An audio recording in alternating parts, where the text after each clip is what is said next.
మహిళల కోసం central bank of India ఇప్పుడు మీకు అందిస్తోంది గృహ రుణం. అతి తక్కువ వడ్డీ రేట్లకే ప్రత్యేక సెంటు గృహలక్ష్మి. పూర్తి వివరాలకు వెంటనే సంప్రదించండి 18003030. నిన్న తెలంగాణ హైకోర్టు ఒక చరిత్రాత్మకమైన తీర్పు ఇవ్వడం జరిగింది. ఎస్వి మల్లిక్ తేజ అంటే ఫోక్లో ఫోక్ హిస్టరీలో తనకంటూ ఒక స్థానాన్ని ఏర్పాటు చేసుకున్నటువంటి వ్యక్తి. తన మీద మామిడి మౌనిక అనే వ్యక్తి మేడిపల్లి పోలీస్ స్టేషన్లో ఈ కంప్లైంట్ ఇవ్వడం జరిగింది. ఎప్పుడు డేట్ వచ్చేసి 2/9/2024 మేడిపల్లి పిఎస్లో నాకు డబ్బులు ఇచ్చేది ఉంది మల్లిక్ తేజ, డబ్బులు ఇవ్వట్లేదు, డబ్బులు అడిగితే నన్ను పెళ్లి చేసుకోకుండా చేస్తానని అంటున్నాడు అని చెప్పి మేడిపల్లి పోలీస్ స్టేషన్లో మామిడి మౌనిక గారు ఇచ్చినటువంటి ఈ కంప్లైంట్ ఇచ్చిన తర్వాత మేడిపల్లి ఎస్ఐ గారు, సబ్ ఇన్స్పెక్టర్ గారు మల్లిక్ తేజ గారికి కాల్ చేయడం జరిగింది. మల్లిక్ తేజ గారు, మీ మీద మౌనిక అనే అమ్మాయి కంప్లైంట్ ఇచ్చింది, మీరు డబ్బులు ఇవ్వాలంట తనకి, కాబట్టి మీరు పిఎస్కి రండి, అదేందో మేము మాట్లాడతాము, ఇన్వెస్టిగేషన్ చేస్తున్నామని తనకి కాల్ చేసిన తర్వాత మేము ఇమీడియట్గా హైకోర్టును ఆశ్రయించడం జరిగింది. హైకోర్టును ఆశ్రయించిన సందర్భంలో హైకోర్టు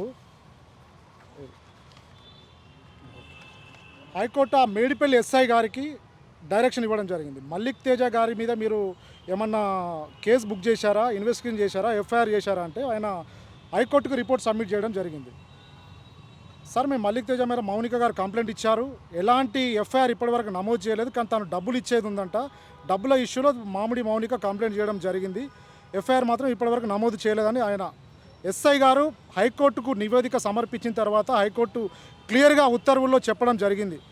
మల్లిక్ తేజను మీరు డిస్టర్బ్ చేయొద్దు, మల్లిక్ తేజకు మీరు కాల్ చేయొద్దని మేడిపల్లి సబ్ ఇన్స్పెక్టర్ గారికి అఫీషియల్గా హైకోర్టు డైరెక్షన్ ఇవ్వడం జరిగింది. అప్పటి నుంచి ఆ కేసు అలాగే ఉంది, ఇన్వెస్టిగేషన్ దశలోనే ఉంది.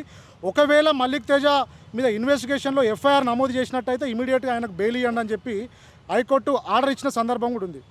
తరువాత అది అలాగే పెండింగ్లో ఉన్న తర్వాత మామిడి మౌనిక అనే అమ్మాయి 28/9/2024 రోజు జగిత్యాల టౌన్ పిఎస్లో మల్లిక్ తేజ అనే వ్యక్తి నన్ను రేప్ చేసిండని కంప్లైంట్ ఇచ్చింది. మేడిపల్లిలో డబ్బులు ఇవ్వాలి, జగిత్యాల్లో రేప్ చేసిండు. అబ్బాయిలకు చట్టాలు లేవా? అబ్బాయిలను చట్టాలు కాపాడాయా? అమ్మాయిలు తప్పు చేస్తే నిజంగా చట్టాలు శిక్షిస్తాయి, అమ్మాయిలు తప్పు చేస్తే చట్టాలు అమ్మాయిలను కూడా శిక్షిస్తాయి, అబ్బాయిలు తప్పు చేస్తే అబ్బాయిలను కూడా శిక్షిస్తాయి. మేడిపల్లి పిఎస్లో డబ్బులు ఇవ్వాల్సిన వ్యక్తి జగిత్యాల పిఎస్కి వచ్చేసరికి రేప్ చేసిందనే complaint. What is the basic on the complaint? Police అధికారులు, గౌరవ హోమ్ మినిస్టర్ రేవంత్ రెడ్డి గారికి నేను చెప్తున్నా, తెలంగాణ పోలీసులు ఏం చేస్తారు, ఇన్వెస్టిగేషన్ ఏం జరుగుతుంది ఇక్కడ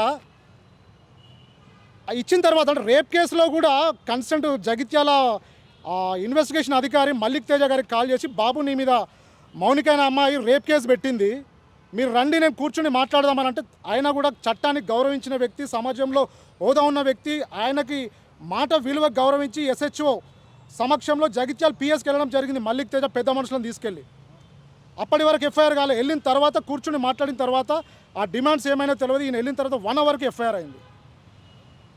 ఎఫ్ఐఆర్ అయిన తర్వాత ఈయన బయటకు ఏదో అన్నం తిందామని బయటకు వచ్చిన తర్వాత, బాబు మీ మీద ఎఫ్ఐఆర్ అనే విషయం అనఫీషియల్గా ఈయనకు తెలిసిన తర్వాత నన్ను అప్రోచ్ కావడం జరిగింది. మళ్ళీ సార్ నా మీద ఎఫ్ఐఆర్ అయింది, నేను ఏం చేయాలి?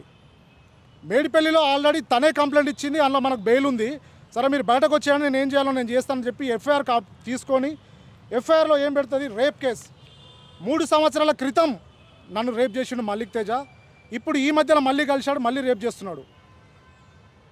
అదే 20 రోజుల క్రితం నాకు డబ్బులు ఇచ్చేది ఉంది మల్లిక్ తేజ, డబ్బులు ఇప్పించాడని మేడిపల్లి పిఎస్లో అడిగిన మౌనిక ఇదే రోజు జగిత్యాల పోలీస్ స్టేషన్లో నన్ను రేప్ చేశాడనే కంప్లైంట్. ఈ కంప్లైంట్ బేస్ చేసుకొని దీన్ని కూడా మేము హైకోర్టులో ఛాలెంజ్ చేశాం. హైకోర్టు నిన్న మల్లిక్ తేజ గారికి 25,000 షూరిటీలు ఇస్తూ, అంటే మేజర్గా ఉన్న అమ్మాయి, అంటే మనం మెజారిటీకి చిన్న తేడా ఉంటుంది. హైకోర్టు క్లుప్తంగా ఆర్డర్లో చెప్పడం జరిగింది, మేజర్గా ఉన్న అమ్మాయికి అన్ని విషయాలు తెలుసు, ఏది తప్పు ఏది చెడు అనేది.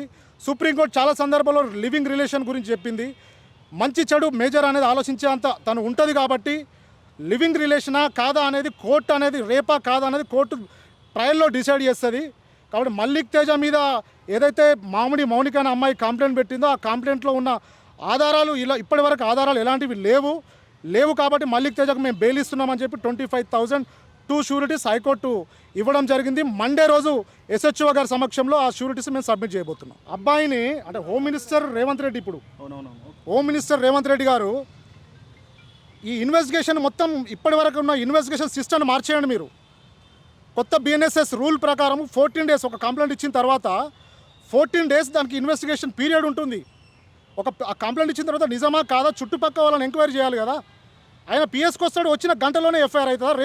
రేప్ కేసు అసలు హైకోర్టు క్లియర్గా చెప్పింది. ఎస్వి మల్లిక్ తేజ అనే వ్యక్తికి 376 రేప్ కేసు అనేది అట్రాక్ట్ కాదు. ఎలా అవుతుంది? మెజారిటీ ఉన్న అమ్మాయి, అంటే మేజర్గా ఉన్న అమ్మాయి, అన్నీ తెలిసి అంటే మంచి చెడు తెలిసిన అమ్మాయి ఆమె, ఈ సెక్షన్ అనేది అట్రాక్ట్ కాదు కాబట్టి మేము బెయిల్ ఇస్తున్నామని క్లియర్గా చెప్పింది. అంటే ఇన్వెస్టిగేషన్ అనేది ప్రాపర్గా లేదండి. వ్యక్తి పోయిన గంటలోపు ఎఫ్ఐఆర్ అవుతుంది. అది రేప్ కేసు పెడతారు. చేసిండా లేదా, మెడికల్ టెస్ట్ లేనిది, అసలు ఎక్కడ చేశారు స్టూడియోలోనే ఆమె చెప్తుంది. స్టూడియోలో చుట్టుపక్కల వాళ్ళని అడగాలి కదా. అందుకే ఈరోజు హైకోర్టు ఎందుకు బెయిల్ మంజూరు చేసినట్టు ఇన్వెస్టిగేషన్ అనేది అసలు జరగలేదు, జరగకుండానే ఎఫ్ఐఆర్ చేశారు. మల్లిక్ తేజ అనే వ్యక్తి తప్పు చేయలేదనే కోణంలోనే ఈరోజు హైకోర్టు బెయిల్ ఇవ్వడం జరిగింది. మరిన్ని వీడియోస్ కోసం ఛానల్ ని సబ్స్క్రైబ్ చేయండి. లేటెస్ట్ అప్డేట్స్ కోసం వాట్సాప్ ఛానల్ ని ఫాలో చేయండి. అండ్ లింక్ డిస్క్రిప్షన్ లో ఉంది.